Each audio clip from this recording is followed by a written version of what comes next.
দেখুন, অর্জুন সিং সবসময় মিথ্যের সাহারা নিয়ে চলেন। তিনি কখনোই সত্যটা বলেন না। সেটা বাংলার মানুষ এবং বিশেষ করে আমাদের এই অঞ্চলের মানুষরা বুঝতে পেরেছে।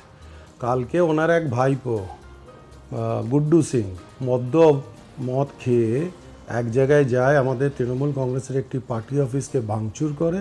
সেখানে দাঁড়িয়ে আইসি জগদ্দলের সামনে তিনি বলেন, আমি এমএলএ, আমি এমপি, আমার নাম গুড্ডু সিং, আমি সিংয়ের বাচ্চা, আমি মাথা কাটতে জানি। সেটা পোর্টাল নিউজেও আছে।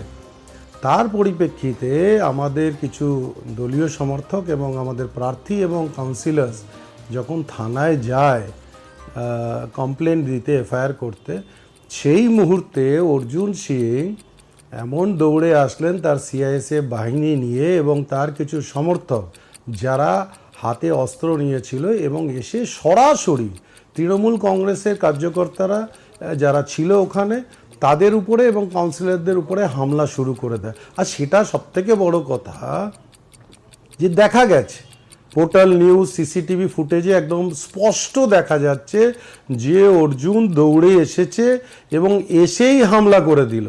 যেটা বিজেপির কথা সবসময় হামলা করা, তো এসেই হামলা, এসেই মারতে শুরু করে দিল। কোনো কথা নয়, কোনো বার্তা নয়, কিছু নয়। এটা পুরো বাংলার মানুষ দেখেছে। এরপরেও যদি নির্লজ্জ হয়ে অর্জুন যদি এই কথা বলে যে তাকে খুন করার চক্রান্ত বা রাজনৈতিক চক্রান্ত, উনি আসলে বুঝতে পারছেন যে ওনার পায়ের তলার থেকে মাটি চলে গেছে, এবং উনি যে কথাগুলো এখন বলছে দুটো ফেক, একদম একটা বানানো কথা। মনে হচ্ছে যেন কিরকম একটা কথা দেখতে পাচ্ছে পুরো দুনিয়া, পুরো বাংলা দেখছে যে অর্জুন এসে মারধর করছে।